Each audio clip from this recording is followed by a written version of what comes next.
और आज के स्पेशल सेशन में हम बात करेंगे कि एक्सपेक्टेड डेट क्या हो सकती है CSI नेट एंट्रेंस एग्ज़ाम की, और अगर वो डेट को लेके हम चलेंगे तो फिर अभी से आज से लेके उस दिन तक का क्या स्टडी प्लान या क्या स्ट्रैटेजीज हो सकती है जो आपको कंप्लीट सक्सेस दिला सके। इस सेशन में आप लोगों को मैं पहले बताऊंगी कितने दिन बाकी हैं और फिर उस दिन को कैसे हम एक प्लानिंग के फॉर्म में, एक टाइम टेबल के फॉर्म में देख सकते हैं। उससे पहले क्या मैं आप लोगों को दिखाई दे रही हूँ? Am I audible and visible? Yes, I am audible and visible. Start करते हैं। जो स्टडी प्लान हो सकता है वो पहले आपको देखना होगा कि कब एग्ज़ाम हो सकता है।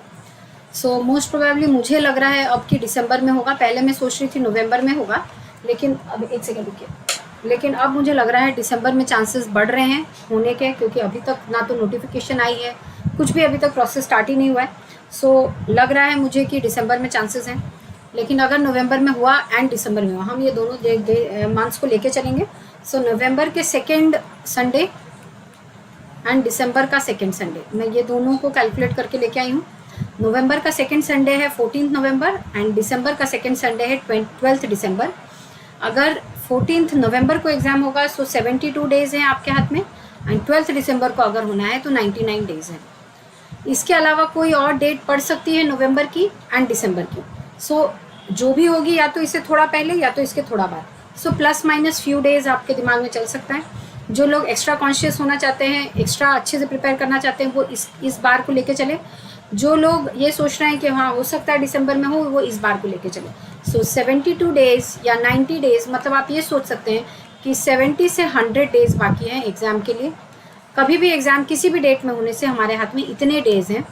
अब इतने डेज़ को आपको यूज़ करना है, खुद को स्ट्रैटेजाइज करना है, ऐसा प्लान करना है कि अगर एग्ज़ाम नवंबर में हो गया सेकेंड संडे या दिसंबर में हो गया सेकेंड संडे, तो मैं कैसे इसी बार इसको क्वालिफाई कर लूँ, ये आपके दिमाग में सबसे पहले आना चाहिए। इतने नंबर ऑफ डेज। आज सबसे पहले आप मेरे इस क्लास के बाद में बैठेंगे और खुद को इतने नंबर ऑफ डेज देंगे। इसमें से इतने तो एग्ज़ाम के लिए बाकी है, आप खुद को कितना दिन दे रहे हैं, क्योंकि फिर आपको इसको ब्रैकेट्स में डिवाइड करना है।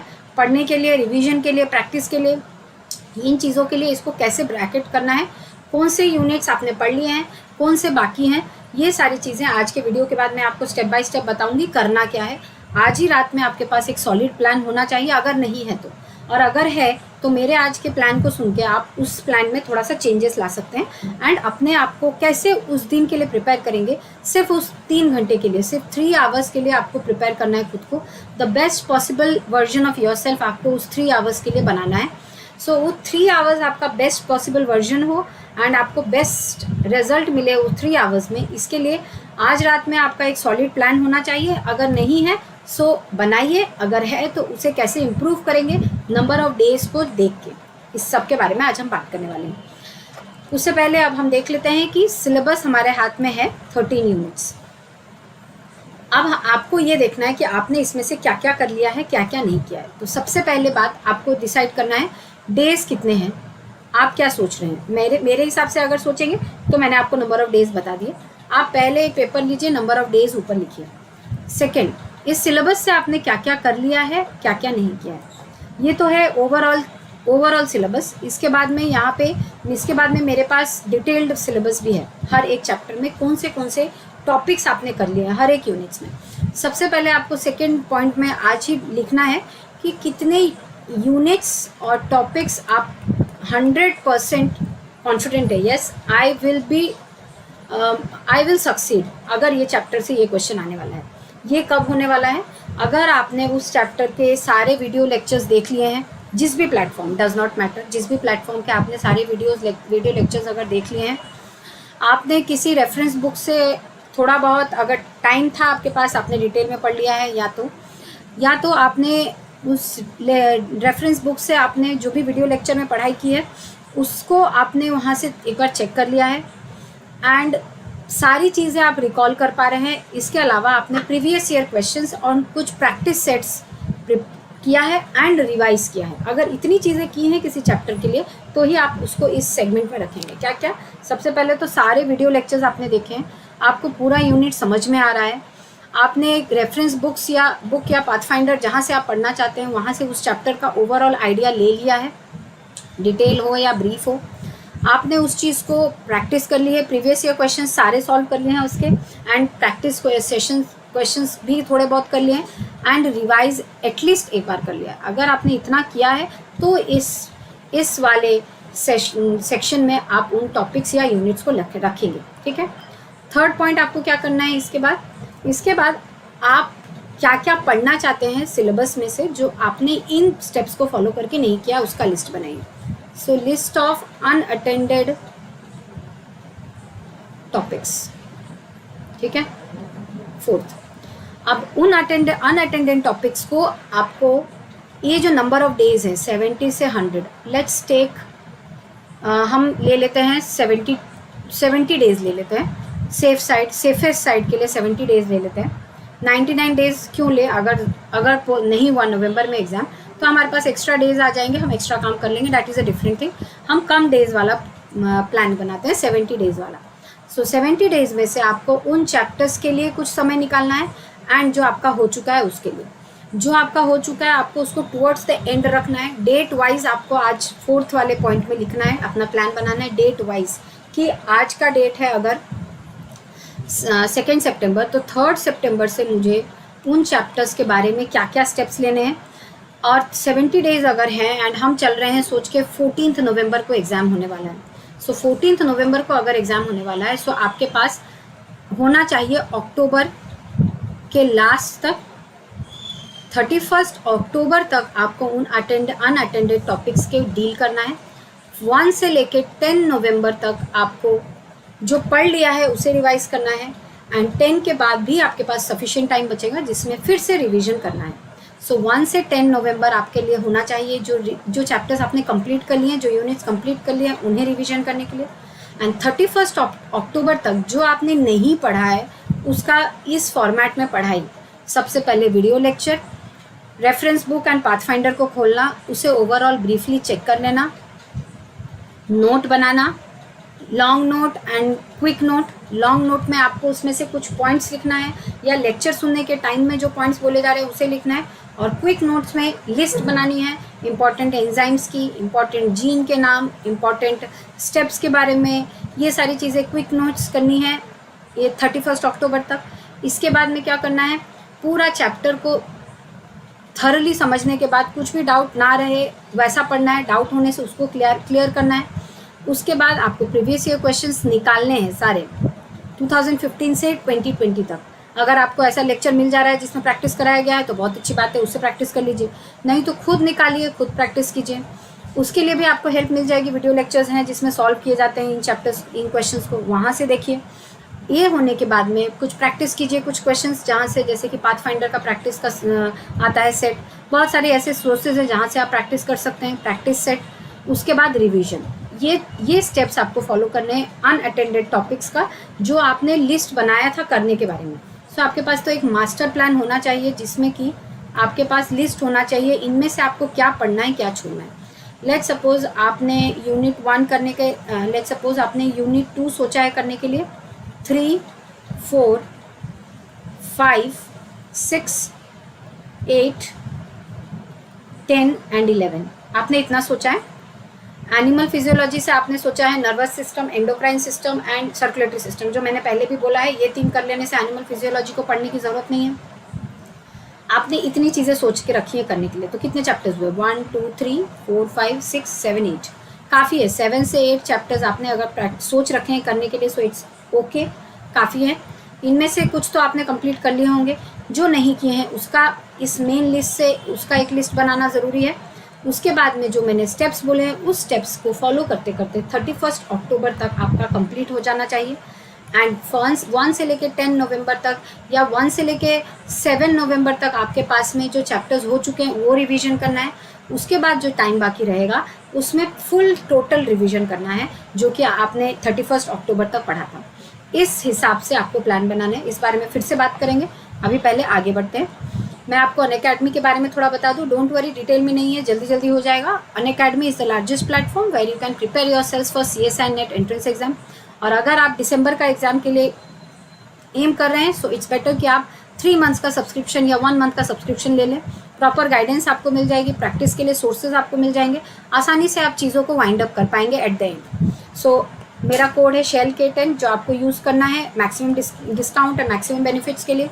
अनअकैडमी की जो लर्नर्स ऐप है आप प्ले स्टोर से डाउनलोड कर सकते हैं। वहाँ पे अपना गोल देंगे CSIR UGC नेट, और वहाँ पे आप देखेंगे तो मैंने बहुत सारी स्पेशल क्लासेस की हैं जो लाइव थी, रिकॉर्डेड वर्जन्स भी अवेलेबल है एंड ये फ्री है। इसके अलावा क्विज और टेस्ट भी चलते हैं जो कि फ्री है, जो अभी आपके लिए बहुत इंपॉर्टेंट है। डाउनलोड कीजिए, इन्हें यूज़ कीजिए। SHELL-K10 अगर डालेंगे तो मेरी स्पेशल क्लासेस को अनलॉक कर पाएंगे। सब्सक्रिप्शन 2 तरह की है, plus and iconic. Plus and iconic में डिफरेंसेस है, सिमिलैरिटीज़ हैं। पहले सिमिलैरिटीज़ की बात करते हैं। दोनों में लाइव क्लासेस होती हैं, टेस्ट सीरीज होते हैं, unlimited practice, structured schedule. Iconic में एक्स्ट्रा बेनिफिट्स हैं, जैसे कि आइकॉनिक में आपको एक पर्सनल कोच मिलेगा जो आपको study planner and biweekly reviews provide करेगा, study booster sessions, personalised doubt solving, interview preparations and preparatory study material. अब ये लाइव क्लासेस, क्विज वगैरह ये प्लस के बेनिफिट्स हैं, ये आइकॉनिक के बेनिफिट्स हैं। ये दोनों मिला के आइकॉनिक के हैं, प्लस के सिर्फ ये हैं। So iconic is much better than plus. Then यहाँ पे प्लस की चार्जेस हैं। 1 मंथ का है 2900 टोटल, 3 मंथ्स का है 6250 टोटल, 2083 पर मंथ, 6 मंथ्स का है 11600 टोटल, 1933 पर मंथ, 12 मंथ्स का है 14500 total, 1208 per month, and 24 months का है 20,000 टोटल, 833 रुपीज़ पर मंथ। अगर दिसंबर आपका एम है तो 3 मंथ्स या 1 मंथ आपके लिए सही रहेगा। SHELL-K10 अगर यूज़ करेंगे 10% ऑफ मिलेगा। I will be your guide and I will guide you on plus या आइकॉनिक प्लेटफॉर्म। आइकॉनिक के चार्जेस है 6 मंथ्स का है 18,000 टोटल, 3,000 पर मंथ, 12 मंथ्स का है 26,000 total, 2,167 per month, and 24 months का है 45,000 total, 1,875 per month. SHELL-K10 10% of and आप EMI में भी पेमेंट कर सकते हैं। सो अब आगे बात करते हैं सिलेबस की। अगर बात करेंगे, अगर आपने molecules and their interaction relevant to biology, इसमें से कुछ पढ़ने का मन बना रखा है, सो इसमें से जो बेस्ट चीज़ होगी वो आप पढ़ सकते हैं। ये वाली चीज़ मैं इसको एनलार्ज करके एक एक पॉइंट आपको बता देती हूँ जो आप कर सकते हैं इस टॉपिक से अभी के लिए। अभी से अगर आपको इन चैप्टर्स में से मैं क्या ऐसा निकाल के आपको बता सकूँ जो आप दिसंबर के लिए एम करेंगे तो इम्पॉर्टेंट है। कन्फर्मेशन ऑफ न्यूक्लिक एसिड्स, अगर नीचे से बात करेंगे, मेरे को दिख नहीं रहा है, हाँ कर्सर ये रहा। ओके, आपको इसमें से पढ़ना है। अगर आप pH, buffer, reaction kinetics, thermodynamics इसके बारे में जानते हैं तो पढ़िए, नहीं तो छोड़ दीजिए, इसके पीछे जाने का फिर कोई मतलब नहीं है। आप एंजाइम्स को टारगेट कीजिए यहाँ पे, enzyme kinetics, enzyme regulation, mechanism of enzyme catalysis, आइसोजाइम्स, इस चैप्टर से। कन्फर्मेशंस ऑफ प्रोटीन बहुत बहुत बहुत इंपॉर्टेंट है। अगर इस चैप्टर से आपको कुछ नहीं पढ़ना है, 2 चीज़ें पढ़ लीजिए, confirmation of proteins, confirmation of nucleic acid, खाली ये दोनों चीज़ें पढ़ लीजिए, बाकी छोड़ दीजिए, डज नॉट मैटर। जी और एच जो है वो आपको 100% करना है। मैं हाईलाइट कर देती हूँ इन चीज़ों को। तो जी और एच आपको 100% पढ़ना है। अगर आपके पास जी और एच पढ़ा हुआ है तो आप एक्स्ट्रा ऐड कर सकते हैं F, principles of catalysis enzyme. So FGH पक्का आपको करना है। स्टेबिलिटी ऑफ प्रोटीन्स, तो FGHI stability of proteins and nucleic acids. अगर आपके पास टाइम है तो इनको FGHI इनको आपको पक्का पढ़ना है। अगर आपके पास पहले से इंफॉर्मेशन है पीएच, बफर, रिएक्शन काइनेटिक्स की, तो प्रिंसिपल्स ऑफ बायोफिजिकल केमिस्ट्री, इसमें से पीएच कैलकुलेट कैसे करते हैं, बफर का concept and water related concept, reaction kinetics, ये पढ़ लीजिए। अगर आपके पास समय है और ये आपको पहले से पता है, तो नहीं पता है तो ओवरऑल आइडिया पीएच कैसे निकालते हैं ये खाली देख लीजिए, हाउ टू कैलकुलेट पीएच थोड़ा सा देख लेंगे तो काम आएगा अगर टाइम है तो। ठीक है, आगे बढ़ते हैं। ये पूरा चैप्टर में से इतना बहुत ज़रूरी है। सेलुलर ऑर्गेनाइजेशन में जो बहुत बहुत ज़रूरी है वो बात करते हैं अभी से लेके 70 डेज़ के प्लानिंग में। इसमें से आपके लिए जो सबसे ज़्यादा इंपॉर्टेंट है वो है membrane structure and function. Membrane structure देख लीजिए बस, मतलब मेम्ब्रेन पंप्स के बारे में देख लीजिए, and mechanism of sorting and regulation of intracellular transport. ये बात याद रखिए, mechanism of sorting and regulation of intracellular transport memory based है पूरा चैप्टर। अगर आपको ये वाला चैप्टर पहले से पढ़ा है तो अभी स्टार्ट कीजिएगा, पूरा मेमोरी बेस्ड है। इसमें से सेक्शन बी में क्वेश्चन आएगा, सेक्शन सी में आएगा तो स्टेटमेंट टाइप आएगा। ये अगर पढ़ना है तो मेक श्योर कि लास्ट में इसको अच्छे से रिवाइज करके जाइएगा, नहीं तो फिर इसको पढ़ने का कोई मतलब नहीं है, कुछ याद ही नहीं आएगा एग्जाम में अगर रिवाइज करके नहीं जाएंगे। सो ये भी आपको ध्यान रखना है, मेमोरी बेस्ड कौन सा है, कॉन्सेप्चुअल कौन सा है, ये पूरा मेमोरी बेस्ड कॉन्सेप्ट्स है, लेकिन इसमें बहुत कुछ ना याद रहने वाली चीज़ें हैं, अगर नहीं होंगी ना तो फिर बहुत मुश्किल में पड़ जाएंगे, फ़ायदा नहीं है इसको पढ़ने का फिर, ठीक है। सो इस चैप्टर से सबसे ज़्यादा इंपॉर्टेंट जो बिल्कुल नहीं छोड़ने वाली चीज़ें हैं वो है membrane structure, mechanism of sorting and regulation of intracellular transport, ये सेफ साइड वाला है, ये बहुत ज़्यादा इंपॉर्टेंट, इसमें घुसने से नहीं है। देन ओपेरॉन का स्ट्रक्चर यानी ओपेरॉन का कॉन्सेप्ट थोड़ा देख लेना ज़रूरी है। देन आपको ट्रांसपोजॉन्स के बारे में अगर देखने का मन है तो देख सकते हैं, नहीं तो छोड़ देने से होगा। Then regulation of cell cycle, इसके ऊपर एक क्वेश्चन एक्सपेक्ट कर सकते हैं, टाइम है तो कीजिए, पहले से पढ़ा है तो कीजिए, नहीं तो इस चैप्टर से आप मेम्ब्रेन का स्ट्रक्चर पढ़ के चले जाइए। बाकी माइक्रोबियल फिजियोलॉजी, ये आजकल इसमें से क्वेश्चन आ रहा है, इसमें से अगर बिल्कुल टाइम नहीं है so stick to structure of membrane and microbial physiology. थोड़ा सा और अगर टाइम है सो ऐड ट्रांसपोजॉन्स ओपेरॉन, और थोड़ा सा टाइम है सो add protein sorting mechanism of sorting and regulation of intracellular transport, and अगर थोड़ा सा और ऐड ऑन करना है तो साइटोस्केलेटन का एक बेसिक कॉन्सेप्ट देख के चले जाइए। बाई चांस अगर एक क्वेश्चन आ गया तो वो मिस नहीं होगा, एक क्वेश्चन आने का चांस है, ठीक है। आगे बढ़ते हैं। फंडामेंटल प्रोसेसेस, इसे पहले पकड़िए, पहले इसको ख़त्म कीजिए, इसमें से कुछ भी छोड़ के आप जाएंगे प्रॉब्लम में पड़ जाएंगे। Replication, repair, recombination, transcription, translation, ये सारी चीज़ें आपको 100% पढ़ना ही पढ़ना है, तो फंडामेंटल प्रोसेस आपको पूरा देख के जाना ही है, पूरा, इसमें आप कुछ भी नहीं छोड़ सकते, इसको पहले पढ़िए। अगर अभी इसको नहीं ख़त्म किया है, इसको लेके बैठिए, पहले इसको ख़त्म कीजिए, डेट दे दीजिए इसको कितने दिन से कितने दिन में, मैक्सिमम टू मैक्सिमम ये आपका 10 से 12 डेज में हो जाना चाहिए विथ प्रॉपर मेथड जो मैंने कहा है। सो इसके बाद में आगे बढ़ते हैं। Cell communication and cell signalling, इसमें आप अगर बहुत ज़्यादा सेफ साइड में रहना है तो इम्यून सिस्टम देख के चले जाइए, बेसिक्स दैट्स ऑल, ज़्यादा घुसने की ज़रूरत नहीं है। मतलब यहाँ MHC molecule, antigen processing and presentation, यहाँ तक, यहाँ antigen processing and presentation, then humoral and cell mediated immunity, इतना, मतलब पूरा बेसिक करके जाइए। Humoral cell mediated immunity, B cells, T cells के बारे में बेसिक, पूरा बेसिक इस चैप्टर को पढ़ना है आपको। यहाँ से cells and molecules involve in innate and adaptive immunity, antigen, immunogenicity, antigenicity, B and T cell epitopes, ज़रूरत नहीं है, B and T cells epitope ज़रूरत नहीं है। Structure and function of antibody molecule, then monoclonal antibody, antibody engineering, antigen antibody interaction, MHC molecule, antigen processing and presentation, इतना कर लीजिए इसमें से। ये सेफ साइड पूरा, मतलब ये ज़रूरी है करना इस चैप्टर से। अब इसके अलावा अगर आपके पास टाइम है तो आप कर सकते हैं सेल सिग्नलिंग, क्योंकि सेल सिग्नलिंग थोड़ा डेवलपमेंटल बायोलॉजी से कनेक्टेड है, थोड़ा आपको वहाँ भी हेल्प हो जाएगी। सो इम्यूनिटी एंड सेल सिग्नलिंग 100% कीजिए। कुछ टाइम बचता है तो कैंसर रिलेटेड आपको थोड़ा बहुत बेसिक्स देख के चले जाइए, ज़्यादा घुसने की ज़रूरत नहीं है, एंड आई थिंक इतना काफ़ी है। वायरस रिलेटेड अगर आपको पढ़ना है, नहीं इतना काफ़ी है, इतना काफ़ी है, आप इस चैप्टर से इतना पढ़ लीजिए इस यूनिट से। फिर आगे बढ़ते हैं। डेवलपमेंटल बायोलॉजी, मॉर्फोजेनेसिस, ऑर्गेनोजेनेसिस पक्का ज़रूरी है। इसमें फर्टिलाइजेशन देख लेंगे, ठीक है, यहाँ पे मॉर्फोजेनेटिक ग्रेडियंट्स ज़रूरी है। देन आपको determination, differentiation, competence, induction, specification, commitment, potency, इस रिलेटेड कॉन्सेप्ट्स देख के जाना ज़रूरी है। देन इसके अलावा आप देख सकते हैं यहाँ पे डिफरेंट टाइप्स ऑफ क्लीवेज एक बार देख लेंगे, ठीक है। सो इतना ज़रूरी है, काफ़ी है इतना, अगर इतना आपने पढ़ लिया तो इस चैप्टर से काफ़ी है। प्लांट्स में आपको फोटोसिंथेसिस एंड प्लांट हार्मोन्स, ये दोनों ही सबसे ज़्यादा इंपॉर्टेंट है। इसके अलावा आपके पास टाइम बचता है, सेंसरी फोटोबायोलॉजी पूरा के पूरा पाथफाइंडर से पढ़ लीजिए, मैंने पहले भी बोला है। सेंसरी फोटोबायोलॉजी, ये सारी चीज़ें पाथफाइंडर में दी हुई हैं, काफ़ी कम दिया हुआ है और अच्छे से दिया हुआ है, and you can trust on that. आप अगर वहाँ से पढ़ लेंगे तो आपको और कहीं से पढ़ने की ज़रूरत नहीं है। प्लांट हार्मोन भी वहीं से पढ़ लीजिए, फोटोसिंथेसिस भी वहीं से पढ़ लीजिए, काफ़ी होगा। सो photosynthesis, plant hormone, sensory photobiology, plant के सिस्टम फिजियोलॉजी से, ठीक है। आगे बढ़ते हैं। काफ़ी है उतना, और इतना डिटेल में जाने की ज़रूरत नहीं। सेकेंडरी मेटाबोलाइट्स अगर पढ़ना है पाथफाइंडर से पढ़ लीजिए, बहुत कम है, एक पेज, 2 3 3 4 पेज है, आसानी से हो जाएगा आपका, ठीक है।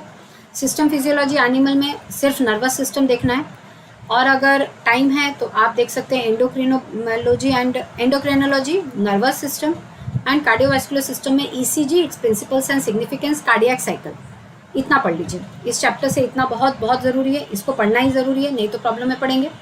उसके बाद में इनहेरिटेंस बायोलॉजी के ऊपर आते हैं। इसको अगर टाइम है पूरा पढ़ लीजिए, इसमें से कुछ भी छोड़ने से प्रॉब्लम नहीं होगा। अगर टाइम नहीं है तो इसमें से कुछ निकालने का अगर आपको मन है तो मुझे नहीं लगता इसमें से कुछ निकाल सकते हैं। इसको पूरा देखना है, जिस तरह से मैंने आपको बताया रेप्लिकेशन वाला यूनिट, सेकेंड यूनिट पूरा देखना है, उसी तरह से ये भी पूरा देखना है। आप इसको छोड़ नहीं सकते हैं, इसमें से बहुत सारी चीज़ें आने के चांसेस हैं। एंड ज़्यादा जिसको देखना है वो मैं आपको बोलूँगी जीन मैपिंग मेथड्स पक्का देख के जाइए, ये वाली चीज़ बहुत बहुत इंपॉर्टेंट है। माइक्रोबियल जेनेटिक्स, ये 2 चीज़ें पक्का देख के जाइए। बाकी चीज़ें ठीक है कोई बात नहीं, लेकिन ये पूरा पढ़ना होगा आपको। Next, diversity of life forms, ये वाली चीज़ आप जितना पढ़ेंगे उतना ही कम पड़ता है इसमें। सो इसको अगर आपको देखना है सो इसमें आप जो देख सकते हैं वो मैं आपको बता देती हूँ। और इसमें आपको इवोल्यूशनरी रिलेशनशिप्स अमंग टैक्सा ये देख लेना है थोड़ा सा। देन इसके अलावा आई डोंट थिंक ज़्यादा कुछ आप देख सकते हैं या ज़्यादा आपको याद, हाँ ये वाला कर सकते हैं, rare endangered species conservation strategies.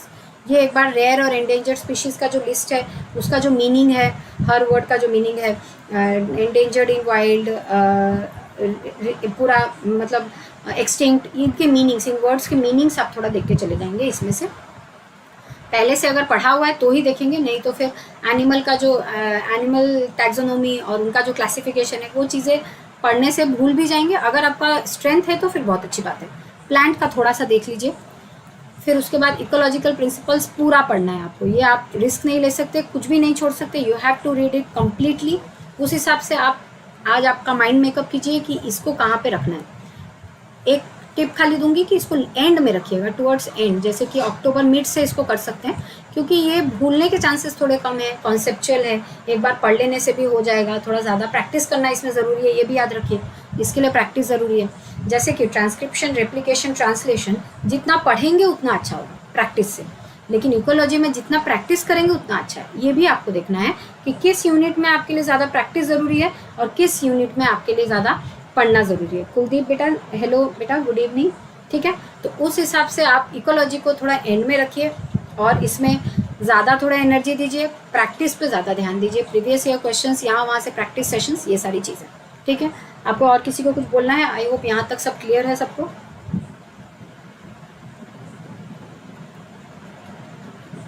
आगे बढ़ते हैं। Applied ecology, conservation biology, please ये पूरा पढ़ लीजिए। आप यहाँ पर रिस्क बिल्कुल नहीं ले सकते। जिस तरह से मैंने कुछ यूनिट्स में पूरा ही कम कर दिया, कुछ यूनिट्स को मैं पूरा ही बोल रही हूँ, you have to do it, otherwise there is no other way out. ठीक है, अब यहाँ पे इवोल्यूशन एंड बिहेवियर पूरा पढ़ना पड़ेगा बेटा आप लोगों को। इसको भी आप अगर छोड़ना ही चाहते हैं तो इसमें ये दोनों छोड़ दीजिए, ए और बी वाला छोड़ दीजिए, सी भी छोड़ सकते हैं, लेकिन यहाँ से molecular evolution, mechanism, brain behaviour and evolution, इसमें बिहेवियर रिलेटेड आपको पढ़ना पड़ेगा। सबसे ज़्यादा इंपॉर्टेंट है किन selection, altruism and evolution, group selection बहुत बहुत इंपॉर्टेंट है। रेसिप्रोकल एल्ट्रुइज्म, मैं ये सारी चीज़ें ऐप पे पढ़ाने वाली हूँ कमिंग सेशंस में। हर वेडनेसडे को ऐप पे स्पेशल क्लासेस होती है, फेस्टिवल होता है, मैं वहाँ पे किन selection, Hamilton rule, reciprocal altruism, group selection, ये सारी चीज़ें वहाँ पढ़ाने वाली हूँ, क्योंकि वहाँ पर मैं एनिमल बिहेवियर पढ़ा रही हूँ। तो एनिमल बिहेवियर रिलेटेड चीज़ें पढ़ना है। इसमें से आप छोड़ क्या सकते हैं मैं बता देती हूँ। आप यहाँ पे मॉलिकुलर इवोल्यूशन पक्का पढ़ लीजिए, द मैकेनिज्म पक्का पढ़ लीजिए, और बिहेवियर रिलेटेड यहाँ पे सब पढ़ना है आपको। ब्रेन रिलेटेड छोड़ देने से चलेगा, ठीक है, जैसे कि न्यूरल बेसिस, ये सी चीज़ें छोड़ देंगे, लेकिन बिहेवियर आपको पूरा ही पढ़ना है। इसके लिए भी मैं यही बोलूँगी, लास्ट में टुवर्ड्स द एंड ही रखिए, पहले इवोल्यूशन कर लीजिए फिर इकोलॉजी कीजिए। एंड इसमें प्रैक्टिस से ज़्यादा थोड़ा पढ़ना ज़रूरी है। इकोलॉजी में please practice practice practice, and यहाँ पे भी बिहेवियर रिलेटेड चीज़ों को थोड़ा प्रैक्टिस कीजिए, ज़्यादा प्रैक्टिस ज़रूरी है बिहेवियर रिलेटेड चीज़ें, ना कि पढ़ना। ठीक है, आगे बढ़ते हैं। आप यहाँ पे देखिए, जैसे कि न्यूरल बेसिस ऑफ लर्निंग, ये चीज़ें छोड़ दीजिए। हाँ, neural basis of learning, cognition, sleep and arousal, ये छोड़ दीजिए। बायोलॉजिकल क्लॉक छोड़ दीजिए। सोशल कम्युनिकेशन चलेगा, छोड़ देने से चलेगा। मेटिंग सिस्टम पक्का पढ़ना है। पेरेंटल इन्वेस्टमेंट पक्का पढ़ना है। रिप्रोडक्टिव सक्सेस, इसी से सारे क्वेश्चन आते हैं। अभी जो रिसेंट ईयर्स में ये वाली चीज़ें चल रही हैं, बहुत बहुत इंपॉर्टेंट है। Meeting system, parental investment, reproductive success, बहुत बहुत, पेरेंटल केयर बहुत इंपॉर्टेंट है, बहुत। एग्रेसिव बिहेवियर, इन चीज़ों का प्रैक्टिस जितना करेंगे उतना फ़ायदेमंद है। सिंपल लास्ट ईयर क्वेश्चंस निकालिए, क्वेश्चन को निकालिए जो बिहेवियर रिलेटेड है। हर साल का 1 से 2 क्वेश्चन आपको मिलेगा, 3 भी मिल सकता है। निकालिए, प्रैक्टिस कीजिए, पढ़िए, प्रैक्टिस कीजिए।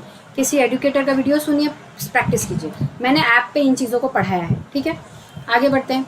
अप्लाइड बायोलॉजी, इसमें अगर आपको कुछ बहुत ही ज़्यादा इम्पोर्टेंट लग रहा है तो आप पढ़ सकते हैं, छोड़ भी सकते हैं, चलेगा। ये वाला genomics and its application to health and agriculture including gene therapy, ये थोड़ा देख लेंगे। And transgenic animals and plants, molecular approaches to diagnosis and strain identification, ये दोनों अगर देखना चाहते हैं तो इसमें से ये दोनों इंपॉर्टेंट है, ठीक है। आगे बढ़ते हैं। ये भी breeding in plants and animals, ये भी ये एंड ये अगर टाइम है तो ये देख सकते हैं, ठीक है।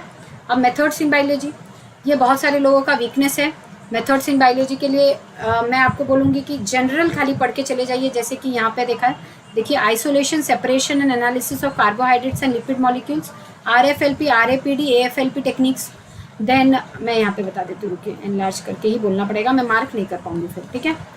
जैसे कि यहाँ पे आइसोलेशन एंड प्यूरिफिकेशन देख लेंगे आप, molecular cloning, then generation of genomic and cDNA library, ठीक है। देन हाँ, ये इतना कर लीजिए इसमें से, आई थिंक इतना काफ़ी है। स्टैटिस्टिकल मेथड्स अगर आपको आता है तो ठीक है, नया स्टार्ट करने से कुछ फ़ायदा नहीं होगा। बायोफिजिकल मेथड्स भी आता है तो पढ़ लीजिए, नहीं तो छोड़ देने से होगा। तो बेसिकली इस वाले से ये molecular biology and recombinant DNA methods में रिकॉम्बिनेंट DNA मेथड्स पूरा पढ़ के चले जाइए, जैसे मॉलिकुलर क्लोनिंग ऑफ DNA और RNA fragments in bacterial and eukaryotic systems, generation of genomic and cDNA library, isolation of specific nucleic acid sequence, इसमें से ज़्यादा पढ़ने की कोशिश कीजिए। बाकी अगर आपको पहले से आइडिया है तो देखिए, नहीं तो छोड़ देने से चलेगा, ठीक है। क्यों चलेगा? क्योंकि दूसरी चीज़ें हमने अच्छे से पढ़ी हैं। ये याद रखिए, आप अगर 2 छोड़ रहे हैं तो उसके बदले में आपको 3 बहुत ज़्यादा अच्छे से पढ़ना है, तो ये 2 का लॉस वो मेंटेन करेगा। इसलिए आपको जो पढ़ना है उसका लिस्ट बनाइए, थोड़ा आइडिया मैंने आपको दे दिया, और उसे कैसे बेस्ट पॉसिबल वे में आपको पढ़ना है, बेस्ट फुट फॉरवर्ड आपका होना चाहिए, और उसी की वजह से आप एग्ज़ाम में अच्छा कर पाएंगे। टेक्निक वही है, मैं आपको, अच्छा यहाँ पे भी कुछ चीज़ें बाकी हैं, आई डोंट थिंक इसमें से ज़्यादा कुछ पढ़ने से होगा, कोई बात नहीं, आप छोड़ दीजिए इन चीज़ों को। तो अब जो टेक्निक है वो सबसे पहले क्या करना है, नंबर ऑफ डेज कैलकुलेट करना है, ठीक है। सेकेंड, अपने आप को एक टारगेट देना है। वो टारगेट क्या होना चाहिए? 2 तरह का होना चाहिए। ऑलरेडी डन टॉपिक्स के लिए एक टारगेट बनाइए कि मुझे वापस रिवाइज कब करना है उसे, न्यू टॉपिक्स का एक टारगेट बनाइए। थर्ड, खुद को टारगेट देने के अलावा नेक्स्ट जो आपके पास होना चाहिए वो होना चाहिए list of topics to be covered. इसमें से जो हो चुका है, जो होने वाला है, 2 डन, नॉट डन, खुद का एक लिस्ट बनाइए। जो मैंने बनाया उससे आप अपना खुद का एक बनाइए, ठीक है। नेक्स्ट, वीडियो लेक्चर्स को वॉच कीजिए, क्योंकि अभी आप अगर खुद से पढ़ने बैठेंगे कभी नहीं ख़त्म होगा, ठीक है। Fifth, take the help of pathfinder as well as reference books. यहाँ पे जाके क्या कीजिए, तो जो आपने वीडियो लेक्चर से सुना है, जिन्हें आप ट्रस्ट करते हैं, उसे वहाँ पे पाथफाइंड मैंने लिख दिया, उन्हें जाके उन चीज़ों को पाथफाइंडर या रेफरेंस बुक से थोड़ा सा पढ़ने की कोशिश कीजिए। ज़्यादा टाइम नहीं है तो सिर्फ वीडियो लेक्चर्स डिटेल में जो हैं, क्योंकि वीडियो लेक्चर्स में कभी कभी बहुत डिटेल में नहीं होता है, ब्रीफ कर दिया जाता है। जो डिटेल में पढ़ा रहे हैं उनका देखिए, मैं 7 PM पे जो क्लासेस लेती हूँ पूरा डिटेल में ही पढ़ाती हूँ। Replication, transcription, translation, DNA structure, ये चीज़ें मैंने वहाँ कवर की हैं।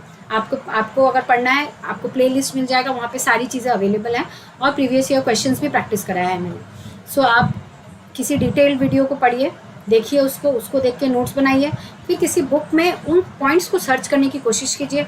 कुछ एक्स्ट्रा आपको बुक से मिल जाता है तो अच्छी बात है, नहीं तो पाथफाइंडर आपको अगर लेके चलना है अपने साथ में तो पाथफाइंडर को लेके चलिए, वहाँ से पढ़ लीजिए। नेक्स्ट, नोट्स 2 तरह के, लॉन्ग एंड क्विक। लॉन्ग जो मैंने बोला वो नहीं, तो फिर बुक में जहाँ से पढ़ रहे हैं वहाँ से अंडरलाइन कर दीजिए, अगर आपको नोट बनाने के लिए कंफर्टेबल नहीं है, टाइम नहीं है तो। क्विक बहुत ज़्यादा इंपॉर्टेंट है, भले लॉन्ग ना बने चलेगा, क्विक बनाना ज़रूरी है। क्विक में क्या होना चाहिए, लिस्ट होने चाहिए, सारे एंजाइम्स के नाम होना चाहिए, सारे माइक्रो ऑर्गेनिजम्स का लिस्ट होना चाहिए, सब कुछ क्विक वाले नोट में होना चाहिए आपके पास। नेक्स्ट स्टेप क्या है, 7th स्टेप, ये सारी चीज़ें होने के बाद में आपके पास पीरियोडिक रिवीजन आपका होना चाहिए चीज़ों का। Next, previous year questions and practice sets. ये सारी चीज़ें हमारे इस चैनल पे अवेलेबल हैं, आप वहाँ से प्रैक्टिस कर सकते हैं अपने मर्जी से। मैं ये नहीं बोल रही हूँ कि सिर्फ यही एक प्लेटफॉर्म है जहाँ से आप पढ़ सकते हैं, जहाँ से आपको सही लगता है, जैसे सही लगता है वैसे पढ़ेंगे। और इसके अलावा जो लास्ट है कि ज़्यादा स्ट्रेस लेने से कुछ नहीं होगा, स्ट्रेस लेस होने की कोशिश कीजिए। मैं आप बोलना तो आसान है, करना आप ही को है एट द एंड। सो मैं ये नहीं बोल सकती कि आप पूरा ही स्ट्रेस फ्री होकर काम करेंगे। स्ट्रेस लेस होने की कोशिश कीजिए, लेस जितना कम से कम हो सके। और नंबर ऑफ़ डेज़ के ऊपर हमेशा नज़र रखते रहिए कि आपके हाथ से कुछ समय चला ना जाए। सुभश्री बेटा गुड इवनिंग। सो इस हिसाब से आपको चलना है। आपके पास आज रात या कल तक आपके पास अगर ये स्टेप्स आपको सही लगते हैं, अपने इन स्टेप से अपना एक स्टेप बनाइए, अपना एक फॉर्मेट बनाइए, कैसे खुद को इतना बकअप करना है कि अगर 70 डेज़ में एग्ज़ाम होने वाले, जो ऑलरेडी हमने देखा कितने डेज़ हैं, 70 से 100 डेज़ हैं। मैंने ऑलरेडी आपको स्टार्टिंग में एक स्ट्रैटेजी बना के दी कि इतने डेज़ हैं, उस हिसाब से अपने आप को प्रिपेयर कीजिए। सो नंबर ऑफ़ डेज़ अगर देखा जाए, सो मैंने आपको बताया अगर 14 नवंबर को एग्ज़ाम है सो 72 डेज़ बाकी हैं। 12 दिसंबर को एग्ज़ाम है तो 99 डेज़ बाकी है। सो ये 99 डेज़ अगर हैं तो बहुत सारा टाइम है आपके पास, 72 डेज़ है तो कम टाइम है, इन दोनों के बीच का समय है तो भी अच्छी बात है, 99 डेज़ से ज़्यादा है तो भी अच्छी बात है। तो इस हिसाब से बनाइए कि ये सारी चीज़ें कवर हो जाए। बेस्ट होगा आप 65 से 70 डेज़ का लेकर चलिए ब्रैकेट। अगर नवंबर में एग्ज़ाम हो गया तो जो चांसेस मुझे थोड़े कम लग रहे हैं। सुभश्री बेटा गुड इवनिंग। अगर नवंबर में एग्ज़ाम होना होता तो अभी तक आ जाना चाहिए था, और सितंबर ऑलरेडी आ गया है। सो हो भी सकता है नवंबर में हो। आप 50-50 चांसेस सोच के चलिए नवंबर दिसंबर। सो ये अगर ब्रैकेट है तो उस हिसाब से आपको सिलेबस आपके सामने है, आपको मैंने बताया क्या करना है क्या नहीं करना है। पेंसिल उठाइए, पेन उठाइए, इसमें से मार्क कीजिए और अपना प्लेटफॉर्म चुनिए जहाँ से पढ़ना है। अपने टीचर से पढ़ना है, टीचर से पढ़िए, जिनसे पढ़ना है उनसे पढ़िए। बीएससी के नोट्स आपको हेल्प कर सकते हैं, बीएससी के नोट्स निकालिए, जहाँ से जो हेल्प मिल सकती है लीजिए। एंड एक दिन में कितना घंटा पढ़ना है अगर ये सोच रहे हैं, उसके ऊपर मत जाइए। वैसे करेंगे तो पूरा माइंड ना है पूरा एकदम चोक हो जाएगा कि बाप रे मुझे तो 18 घंटा पढ़ना है, मुझे तो 15 घंटा पढ़ना है, मुझे तो 12 घंटा पढ़ना है, बहुत बहुत मुश्किल हो जाएगा। ऐसा चोक खुद को मत कीजिए। सिंपल सी बात है, कैसे दिमाग को हमें चीट करना है। हमारा दिमाग, मैंने पहले भी बोला है, our brain is a muscle. इतना सोचिए, ये जो मसल है ना, इसका ट्रेनिंग करने से इसका साइज़ बढ़ जाता है कि नहीं। हम आपको पता ही होगा, न्यूरॉन्स और मसल सेल्स जब हम जितने जन्म होते हैं लेके उतने ही लेके मरते हैं, नए नहीं बनते, they don't divide. But due to after training, अगर हम प्रॉपर ट्रेनिंग लेंगे तो यहाँ पे बाइसेप्स ट्राइसेप्स बन जाते हैं। सो वैसे ही ब्रेन है, ब्रेन एक मसल है, उसे चीट करना है और उसे ट्रेन करना है। उसे खुद के ऊपर नहीं आने देना है, हमें उसके ऊपर चढ़ना है। तो उसे ट्रेनिंग कैसे देनी है, थोड़ा थोड़ा करके स्टार्ट करना है। अगर आपने अभी तक खुद को ट्रेनिंग मोड से बाहर ले आए हैं तो सीधे आप ज़्यादा आवर्स तक पढ़ सकते हैं। अगर ट्रेनिंग मोड में अभी भी हैं तो शुरुआत में अभी कम टाइम से शुरू कीजिए। अगर आपका टारगेट है दिसंबर तो एक साथ इतना शुरू कर देंगे नहीं होगा, घबरा जाएंगे। एंड चीटिंग कैसे करनी है ब्रेन के साथ में, तो पेपर में ये कभी मत लिखना कि मुझे 10 से 15 आवर्स पढ़ना है, या मुझे 10 से 11 AM में मुझे ये पढ़ना है, 12 से 1 PM में मुझे ये पढ़ना है। ऐसा पेपर में लिख लेंगे ना, वो स्ट्रेस का कारण होगा और उसके बाद कुछ नहीं हो पाएगा। टाइमिंग मत कीजिए, जब भी टाइम टेबल बनाएंगे उसमें टोटल नंबर ऑफ़ आवर्स आपका अपना, मैं आपको ऐसे बोल नहीं सकती, आपका अपना है। अगर आपको ये चीज़ कंफर्टेबल लगती है सो यू कैन डू। अगर आप ऐसा नहीं करते हैं तो ऐसा मत कीजिए। नंबर ऑफ़ आवर्स मत लिखिए कभी भी। टाइम के हिसाब से खुद को डिवाइड मत कीजिए, 10 से 11 AM ये पढ़ना है, ये पढ़ना है। इससे क्या होगा, स्ट्रेस डेवलप करेगा, डर आएगा। ये सब मत कीजिए। खुद को मोटिवेट करने वाली चीज़ें अपने पेपर में लिख के अपने स्टडी टेबल के आगे रखिए। मोटिवेट करने वाली चीज़ें क्या हैं, नंबर ऑफ़ चैप्टर्स जो आपने कम कर दिए, इससे मोटिवेशन आएगा, पढ़ने के लिए मन करेगा कि अरे मुझे 13 नहीं पढ़ना है, 8 ही पढ़ना है, मैं तो कर सकता हूँ या कर सकती हूँ। उसके बाद और एक मोटिवेशन का तरीका है, सेक्शन ए में आप कितना पढ़ना चाहते हैं, कितने क्वेश्चन करेंगे, सेक्शन बी में कितना करेंगे, सेक्शन सी में कितना करेंगे, इसका लिस्ट बना लीजिए। सबसे पहले तो टोटल नंबर ऑफ़ क्वेश्चन कितने हैं तीनों सेक्शन में, करने कितने हैं, अलाउड कितने हैं, आपको कितने चाहिए फॉर सक्सेस, इसका एक बना लीजिए। इससे भी काफ़ी रिलीफ मिलता है खुद को कि अच्छा मुझे सेक्शन बी में सिर्फ 25 क्वेश्चन या सिर्फ 10 क्वेश्चन करने हैं, सेक्शन सी में मुझे सिर्फ 15 करने हैं, सेक्शन ए में सिर्फ मुझे 5 करने हैं। ये एक तरीका है खुद को मोटिवेट करने का, ये भी कर सकते हैं। इसके बाद में रेफरेंस बुक से डर लग रहा है उसको रख दीजिए, कोई ज़रूरत नहीं है। आप पाथफाइंडर को पढ़िए या सिर्फ अच्छे से कॉन्सेप्ट देख के जाएंगे, अच्छे से रिवाइज करके जाएंगे तो भी हो जाएगा। अच्छा कॉन्सेप्ट डेवलप होना चाहिए, क्वालिटी होनी चाहिए, क्वांटिटी से कोई फ़र्क नहीं पड़ेगा। अब 13 में से 13 पढ़ के चले जाइए और वहाँ जाके किसी का भी एप्लीकेशन नहीं कर पाएंगे तो कोई फ़ायदा नहीं होने वाला, ठीक है। सो उस हिसाब से खुद को चीटिंग कीजिए, खुद के ब्रेन के साथ चीट कीजिए। नंबर ऑफ़ आवर्स सेट मत कीजिए, सिर्फ टॉपिक सेट कर दीजिए और ये दे दीजिए कि हाँ मुझे आज ये पढ़ना है, मुझे ये पढ़ना है, हो जाएगा। और उसके बाद में हर हाफ एन आवर में थोड़ा सा वॉक कर लीजिए ताकि लिम्फ का फ्लो हो जाए। हम लाइफ साइंस के बच्चों से ज़्यादा ये कौन समझता है। Half an hour 40 minutes 45 minutes के लिए 5 मिनट्स के लिए वॉकिंग कर लीजिए, खड़े होकर थोड़ा पढ़ लीजिए, घूम के पढ़ लीजिए। थोड़ा सा ब्रेन जो है वो उसको थोड़ा अच्छा लगने लग जाएगा कि हाँ मुझे थोड़ा एंटरटेनमेंट भी मिल रहा है। And at the end of the day या बीच बीच में कुछ एंटरटेनमेंट के लिए 10 मिनट्स 15 मिनट्स रख लीजिए और दिन को इस तरह से डिवाइड कीजिए कि वो पूरा डे आपका प्रोडक्टिव हो जाए। अब आपके पास टाइम नहीं है, ये जो कम टाइम है इसका बेस्ट पॉसिबल वे क्या हो सकता है यूज़ करने का। यहाँ हमारे पास मैंने आपको दे दिया है 8 स्टेप्स। इन 8 स्टेप्स को आपको फॉलो करना है। अगर आपने पहले पढ़ लिया है, ये भी हो सकता है किसी चैप्टर को अगर आपने पहले पढ़ लिया है, अभी आपके पास टाइम है तो आप वीडियो लेक्चर देख लीजिए। पढ़ा है वीडियो लेक्चर देख लेंगे, नया भी कुछ पता चल जाएगा, रिवीजन भी हो जाएगा। ये भी एक तरीका हो सकता है रिवीजन करने का।